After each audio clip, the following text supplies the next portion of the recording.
कहानी की शुरुआत में हम लेवाई नाम के एक शख्स को देखते हैं जो अपने डरावने सपनों के कारण बेहद परेशान रहता है। वह अक्सर समंदर के किनारे बैठकर अपनी पिछली जिंदगी को याद करता और पोयम लिखता रहता है। आज भी वह यहीं बैठा हुआ था कि तभी उसके फोन पर एक मैसेज आता है जिसमें लिखा था, लेवाई तुम जहां भी हो जल्दी से मेरे पास आ जाओ। लेकिन किसने ये मैसेज किया है और लेवाई को कहां आने के लिए बोला गया है, ये सब हमें नहीं पता चलता। खैर, मैसेज पढ़ते ही लेवाई बिना देर किए अपनी गाड़ी से उस पते की तरफ रवाना हो जाता है। जब वह उस जगह पर पहुंचता है तो वहां उसकी मुलाकात बार्थोलोम्यू नाम की एक औरत से होती है जो थोड़ी बूढ़ी टाइप लग रही थी। उनकी बातचीत से यह मालूम पड़ता है कि लेवाई कभी सेना में एक बेहतरीन स्नाइपर हुआ करता था, पर अब वह उस काम को पूरी तरह से छोड़ चुका है और अपना पूरा वक्त घर पर ही गुजारता है। बार्थोलोम्यू उसे एक नए और बेहद सीक्रेट मिशन के बारे में बताती है और कहती है, लेवाई तुम बहुत ही काबिल स्नाइपर हो, इसीलिए मैं तुम्हें इस काम के लिए चुन रही हूँ क्योंकि यह काम सिर्फ तुम ही कर सकते हो। वह लेवाई से यह भी पूछती है कि क्या उसका कोई ऐसा है जो उसके वापस न लौटने पर उसे याद करेगा। लेवाई सोच में पड़ जाता है कि आखिर बार्थोलोम्यू उससे ये क्यों पूछ रही है, लेकिन फिर वो इस बात पर ज्यादा ध्यान नहीं देता और कहता है कि उसका कोई परिवार नहीं है और वह बिल्कुल अकेला रहता है। इसके बाद बार्थोलोम्यू लेवाई से कहती है कि मिशन की आगे की जानकारी तुम्हें बाद में दी जाएगी। दूसरी तरफ हम एक खौफनाक और घने अंधेरे से भरी गुफा में एक लड़की को देखते हैं जिसका नाम ड्रासा है। उसके हाथों में एक स्नाइपर गन है और वह बेहद शांति के साथ अपने शिकार का इंतजार कर रही थी। इसी गुफा से कुछ ही दूरी पर एक प्लेन आकर रुकता है और उस प्लेन से एक आदमी बाहर आता है, लेकिन उसके बाहर आते ही ड्रासा अपनी स्नाइपर से उन पर सटीक निशाना साधकर उन्हें मौत के घाट उतार देती है। वहां खड़े गार्ड्स को कुछ समझ ही नहीं आता कि गोली कहां से चली और किसने चलाई है। इस घटना से साफ हो जाता है कि ड्रासा कोई आम लड़की नहीं है बल्कि एक बेहद खतरनाक और शार्प स्नाइपर है। अपना काम पूरा करने के बाद ड्रासा सीधे अपनी माँ की कब्र पर जाती है। वहां पहुंचने पर वह देखती है कि उसके पिता पहले से ही उसकी माँ की कब्र के पास मौजूद हैं। ड्रासा के पिता उसे एक बेहद दुखद खबर देते हुए कहते हैं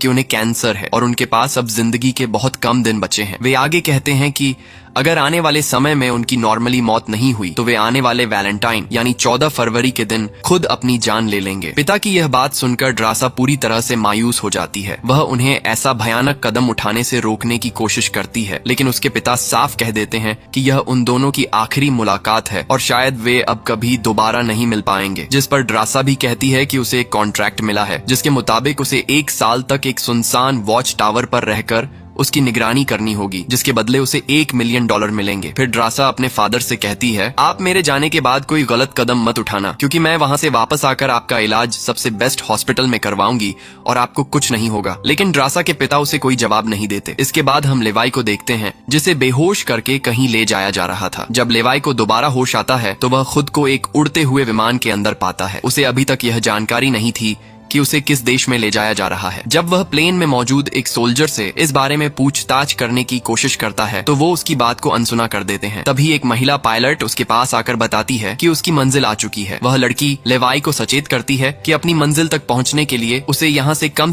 32 किलोमीटर तक का रास्ता पैदल तय करना होगा, तभी वह उस जगह पर पहुंच पाएगा जहाँ से उसे अपने मिशन को अंजाम देना है। इसके बाद वह लेवाई को एक पैराशूट सौंपती है जिसे पहनकर वह विमान से नीचे कूद जाता है और अपनी मंजिल की तरफ लगता है। लगातार पैदल चलते हुए लेवाई को 2 दिन बीत जाते हैं। 2 दिनों के कठिन सफर के बाद आखिरकार वह अपनी मंजिल तक पहुंच जाता है जहां उसकी मुलाकात जेडी नाम के एक शख्स से होती। जेडी उसे एक वॉच टावर के पास ले जाता है और बताता है कि अगले 1 साल तक उसे यहीं रहकर अपनी ड्यूटी करनी होगी। जेडी उसे बताता है कि उसने भी यहाँ पूरा 1 साल गुजारा है, लेकिन अब उसकी ड्यूटी खत्म हो चुकी है और लेवाई की ड्यूटी शुरू। लेवाई को अब तक यह समझ नहीं आ रहा था कि उसे असल में करना क्या है। जब वह जेडी से अपना काम पूछता है तो जेडी उसे बताता है कि सामने एक बेहद गहरी और विशाल खाई है जिसे जॉर्ज कहा जाता है। लेवाई का एकमात्र काम बस इस खाई पर कड़ी नजर रखना और इसकी पहरेदारी करना है। इसके बाद जेडी उसे वहां के कुछ सख्त नियम समझाता है और बताता है कि वह महीने में केवल 1 बार ही बाहर के लोगों से संपर्क कर सकता है। फिर जेडी बताता है कि यह जो टावर है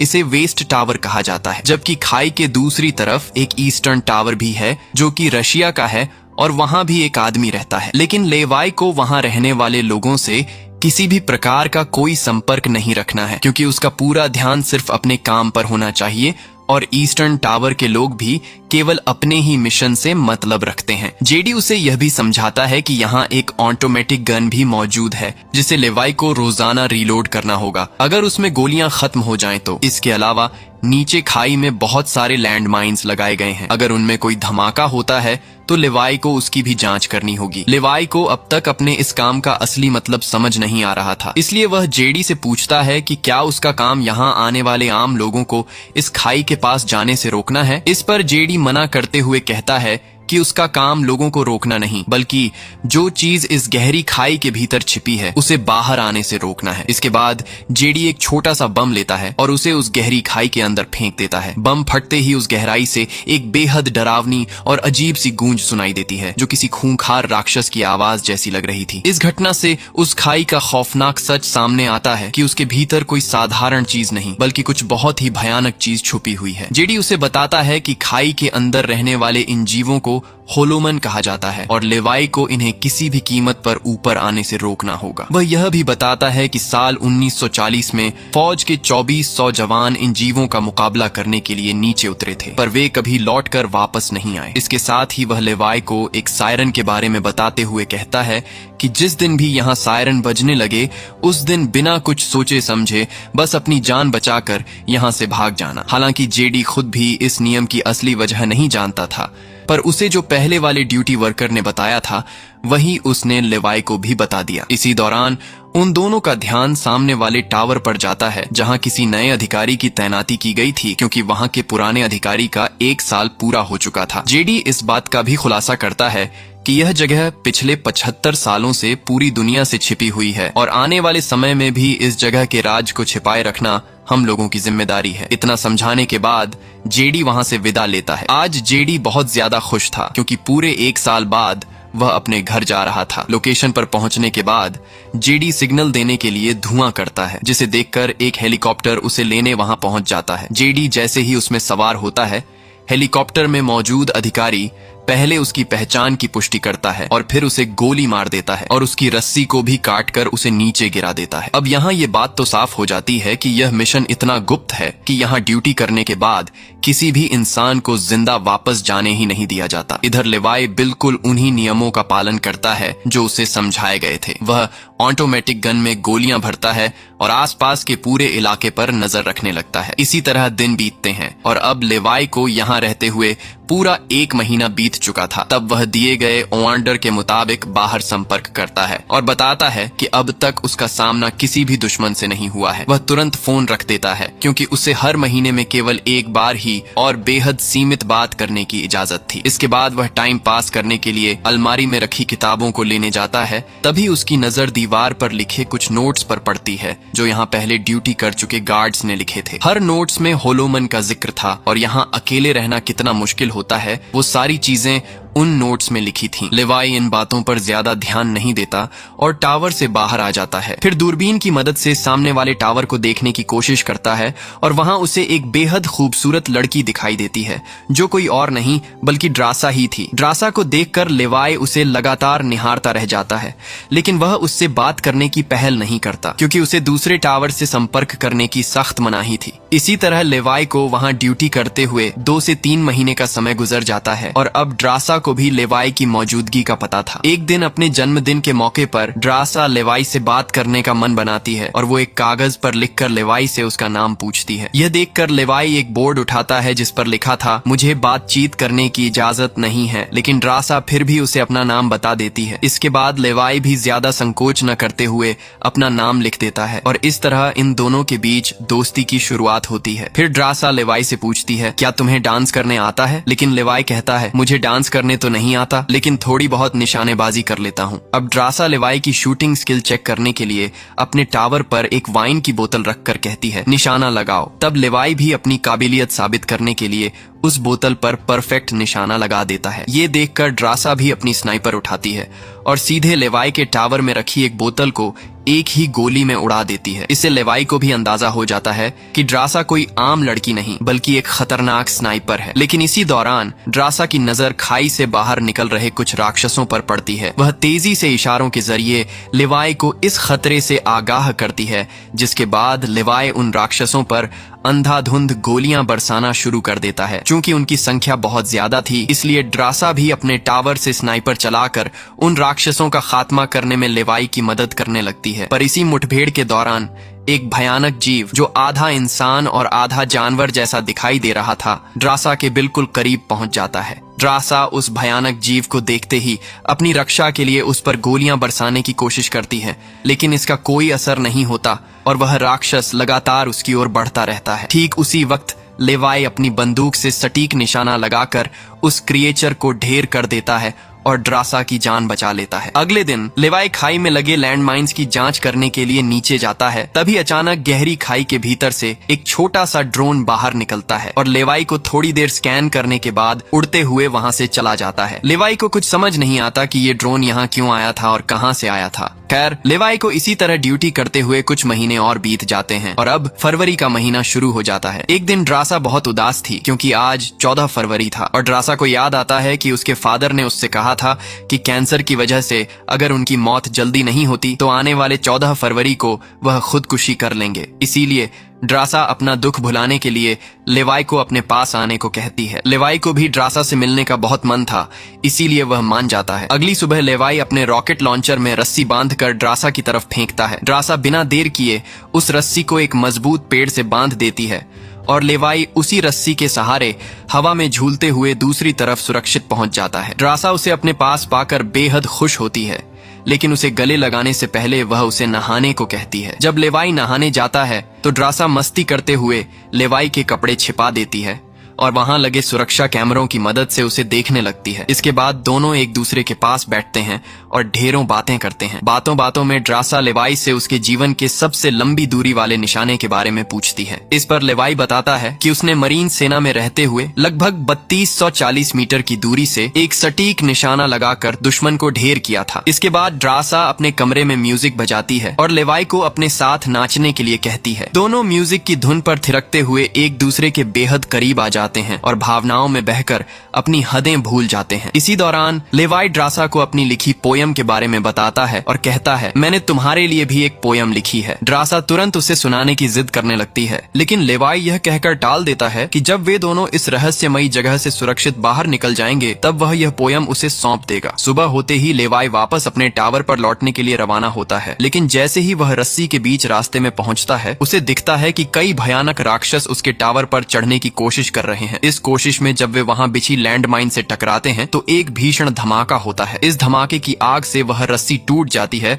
और लेवाई सीधे उस गहरी और डरावनी खाई में जा गिरता है। सामने खड़ी ड्रासा यह देखकर घबरा जाती है और लेवाई को बचाने के लिए बिना सोचे समझे एक पैराशूट पहनकर खुद भी उस गहरी खाई में छलांग लगा देती है। खाई में कूदने के बाद ड्रासा खुद को उस गहराई में बहने वाली एक तेज नदी में पाती है। वह संघर्ष करते हुए किसी तरह पानी से बचकर किनारे पर सुरक्षित पहुंच जाती है। वहीं दूसरी तरफ लेवाई खाई में गिरे एक विशाल पेड़ की टहनियों के बीच फंसा हुआ था, जहां अचानक वह देखता है कि एक विशालकाय केकड़ा उस पर हमला करने के लिए बढ़ रहा है। लेवाई खुद को बचाने की कोशिश करता है, लेकिन तभी पेड़ की टहनी टूट जाती है और लेवाई सीधा नीचे गिर जाता है। नीचे गिरते ही पेड़ की आदमखोर जड़ें लेवाई को चारों तरफ से जकड़ लेती हैं। इससे पहले कि वे जड़ें लेवाई को कोई नुकसान पहुंचा पाती, ड्रासा सही वक्त पर वहां पहुंचकर उसे बचा लेती है। जब ये दोनों उस रहस्यमयी खाई के अंदरूनी हिस्से को देखना शुरू करते हैं, तभी अचानक घोड़ों पर सवार कुछ होलोमन वहां आ धमकते हैं और उन पर हमला कर देते हैं। लेवाई और ड्रासा घबराने के बजाय पूरी बहादुरी से उनका सामना करते हैं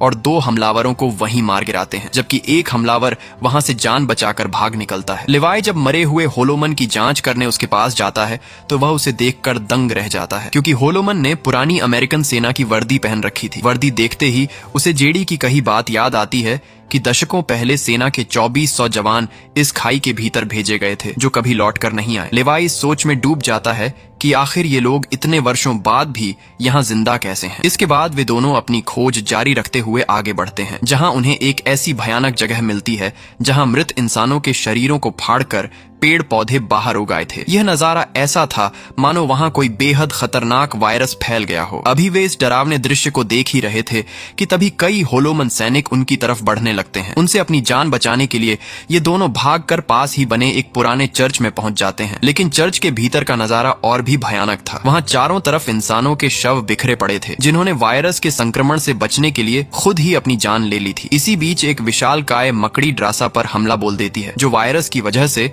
नॉर्मल मकड़ी से कहीं ज्यादा बड़ी और खूंखार हो चुकी थी। जैसे ही वह उन पर झपटती है, दोनों मिलकर अंधाधुंध गोलियां चलाकर वहां मौजूद सारे स्पाइडर्स को वहीं ढेर कर देते हैं। लेकिन तभी चर्च का मेन दरवाजा तोड़कर कई होलोमन सैनिक भीतर घुस आते हैं। खुद को गिरता देख लेवाई और ड्रासा वहां से पीछे के रास्ते भाग निकलते हैं और पहाड़ों को काटकर बनाई गई एक सुरंग के भीतर पहुंच जाते हैं। वे सुरक्षा के लिए सुरंग का भारी दरवाजा अंदर से बंद कर लेते हैं। जब ये लोग अंदर का नजारा देखते हैं तो हैरान रह जाते हैं, क्योंकि यह कोई नॉर्मल सुरंग नहीं बल्कि एक बेहद पुरानी लैब थी जहां कभी सीक्रेट एक्सपेरिमेंट्स किए जाते थे। फिर लेवाई को वहां रखा एक डीवीडी कैसेट मिलता है। डीवीडी के उस कैसेट को जब वे दोनों चलाते हैं तो स्क्रीन पर एक महिला दिखाई देती है जो इस जगह और अपने सीक्रेट मिशन के बारे में जानकारी देती है। वह बताती है कि वे लोग यहाँ एक केमिकल मिसाइल तैयार कर रहे थे जिसको बनाने के लिए कई लोग काम में लगे हुए थे। लेकिन एक दिन इस इलाके में आए भूकंप के कारण उनकी बनाई मिसाइल का केमिकल लीक होने लगा। इस वजह से वहां काम करने वाले कई लोग इसकी चपेट में आ गए और वह खुद भी इससे संक्रमित हो चुकी है। उसने सेना को भी इस बात की जानकारी देकर पूरी जगह को बमबारी करके नष्ट करने को कहा था ताकि यह केमिकल बाहर न फैल सके, लेकिन सेना ने उसकी इस वार्निंग को नजरअंदाज कर दिया। महिला की यह पूरी आपबीती सुनने के बाद लेवाई और ड्रासा को सारी हकीकत समझ आ जाती है। सच्चाई जानने के बाद वे इस सुरंग की ओर गहराई से जांच करते हैं जहां उन्हें एक नए जमाने का कंप्यूटर मिलता है। इतनी पुरानी जगह पर ऐसा नया कंप्यूटर मिलना काफी हैरान करने वाली बात थी। जब वे इसे चालू करके उसमें मौजूद फाइलों को देखते हैं तो उनके होश उड़ जाते हैं। उन्हें पता चलता है कि डार्क लेक नाम की एक कंपनी इस जगह से संक्रमित लोगों के सैंपल्स ले जाकर पैरामिलिट्री सैनिकों को सुपर सोल्जर में बदलने का काम कर रही है। यही वजह थी कि कोई भी देश इस खतरनाक जगह का पूरी तरह खात्मा नहीं करना चाहता था। इसके साथ ही लेवाई को यह भी जानकारी मिलती है कि इस जगह पर एक ऐसी मिसाइल है जिसके फटने पर 4.2 किलोमीटर तक का सब कुछ खत्म हो जाएगा। ये सब जानने के बाद लेवाई और ड्रासा जैसे ही वहां से बाहर कदम रखते हैं, अचानक एक क्रिएचर उन पर हमला कर देता है और ड्रासा को रस्सी से बांधकर घसीटते हुए अपने साथ ले जाता है। इधर लेवाई भी घबराकर उसे ढूंढने के लिए सुरंगों में भटकने लगता है और अंत में एक ऐसी जगह पहुंचता है जहां एक बहुत बड़ी मिसाइल रखी हुई थी और ये वही मिसाइल थी जिसे लेवाई ने डार्क लेक कंपनी के कंप्यूटर में देखा था। वहीं दूसरी तरफ ड्रासा एक पेड़ से बंधी लटकी हुई थी और वह क्रिएचर उसके सामने ही खड़ा था। ड्रासा जैसे तैसे करके खुद को आजाद कर लेती है और उस क्रिएचर पर हमला बोल देती है। दोनों के बीच काफी देर तक हाथापाई होती है, लेकिन ड्रासा उस क्रिएचर को आग लगाकर मार देती है और तभी लेवाई भी वहां पहुंच जाता है। बिना देर किए दोनों इस नरक से बाहर निकलने का फैसला करते हैं। फिर ये दोनों एक गैरेज में पहुंचते हैं जहां उन्हें एक गाड़ी मिलती है जिसमें वे नई बैटरी डालकर उसे एक मजबूत रस्सी के सहारे ऊपर ले जाने का फैसला करते हैं। गाड़ी जैसे ही ऊपर की तरफ बढ़ने लगती है तभी बहुत सारे क्रिएचर्स वहां आकर उन पर हमला बोल देते हैं। लेवाई और ड्रासा मिलकर बहुत सारे क्रिएचर्स को मौत के घाट उतार देते हैं, लेकिन क्रिएचर्स बहुत ज्यादा थे, इसीलिए लेवाई गाड़ी का टैंक फोड़कर उन क्रिएचर्स पर पेट्रोल छिड़क देता है और उन सबको आग लगा देता है। फिर वे उस गाड़ी की भी रस्सी काटकर नीचे खाई में धकेल देते हैं और किसी तरह वहां से बचकर ईस्टर्न टावर तक पहुंच जाते हैं। लेकिन उनके मन में अब भी यह डर बना हुआ था कि कहीं उनमें से कोई इस वायरस की चपेट में न आ गया हो। इसी आशंका के चलते लेवाई अगले दिन रस्सी की मदद से वापस अपने टावर पर पहुंच जाता है। वहां बार्थोलोम्यू उससे संपर्क करती है और पूछती है कि क्या वह कभी जॉर्ज के अंदर गया था। लेवाई इस बात से साफ इनकार कर देता है। यह सुनकर बार्थोलोम्यू कहती है, हो सकता है दूसरे टावर का कोई अधिकारी जॉर्ज के भीतर गया हो, क्योंकि किसी ने वहां का कंप्यूटर चालू किया है, इसलिए अब तुम्हें उसे खत्म करना होगा। हालांकि बार्थोलोम्यू सुरक्षा कैमरों की फुटेज में पहले ही देख चुकी थी कि ये दोनों खाई के अंदर गए थे, पर वह लेवाई के सामने इस बात को जाहिर नहीं करती क्योंकि उसे अच्छी तरह पता था कि लेवाई ड्रासा को नहीं मारेगा। अगले दिन बार्थोलोम्यू हेलीकॉप्टर से वहां पहुंच जाती है। लेवाई और ड्रासा उसके हेलीकॉप्टर को आते देख लेते हैं और समझ जाते हैं कि वह उन्हें मिटाने आई है, इसलिए वे फौरन घने जंगलों की तरफ भाग निकलते हैं। लेवाई को यह अच्छी तरह पता था कि 4.2 किलोमीटर की दूरी तय करने के बाद यह खाई आपस में मिल जाती है और वह वहीं दोबारा ड्रासा से मिल सकेगा। वह अपनी योजना के तहत टावर के एंटीना को शूट करता है जिससे वहां का इमरजेंसी अलार्म बजने लगता है। इसका मतलब यह था कि अगले 2 मिनट में वहां स्ट्रे डॉग मोड ऑन हो जाएगा और यह पूरी जगह अपने आप नष्ट हो जाएगी। बार्थोलोम्यू भी इस खतरे को समझ जाती है और अपनी जान बचाने के लिए हेलीकॉप्टर लेकर वहां से भागने लगती है। लेवाई और ड्रासा अपनी पूरी ताकत से दौड़कर उस सुरक्षित हिस्से की तरफ बढ़ते हैं। 2 मिनट पूरे होते ही खाई के भीतर मौजूद वह बड़ी मिसाइल एक भयानक धमाके के साथ फट जाती है जिससे वहां मौजूद सभी क्रिएचर्स मारे जाते हैं। बार्थोलोम्यू का हेलीकॉप्टर भी इस भीषण धमाके की चपेट में आकर पूरी तरह नष्ट हो जाता है और वह भी मारी जाती है। इस मिसाइल का रेडिएशन इतना तेज था कि लेवाई भी पानी के तेज बहाव में बह जाता है, लेकिन ड्रासा किसी तरह सुरक्षित बच निकलती है और एक किनारे लेवाई का इंतजार करने लगती है। लेकिन लेवाई वहां नहीं आता, जिससे ड्रासा को लगता है कि लेवाई भी उस धमाके में मारा गया होगा। अब कहानी कुछ दिन आगे शिफ्ट होती है और हम ड्रासा को देखते हैं, जो लेवाई का लिखा हुआ पोयम पढ़कर उसे याद कर रही थी। वो अपनी नई जिंदगी की शुरुआत करने के लिए एक रेस्टोरेंट में नौकरी भी करने लगती है। लेकिन तभी अचानक एक दिन ड्रासा के सामने लेवाई आ खड़ा होता है। लेवाई को देखकर ड्रासा की खुशी का ठिकाना नहीं रहता और वे दोनों बेहद इमोशनल होकर एक दूसरे को गले लगा लेते हैं और इसी के साथ ये कहानी खत्म हो जाती है। उम्मीद है आपको ये वीडियो पसंद आई होगी। अगर पसंद आई हो तो इस वीडियो को लाइक और मेरे चैनल को सब्सक्राइब जरूर करें, ताकि हमारी हर आने वाली वीडियो सबसे पहले आप तक पहुंचे। तो चलिए मिलते हैं नेक्स्ट वीडियो में। तब तक के लिए थैंक यू सो मच।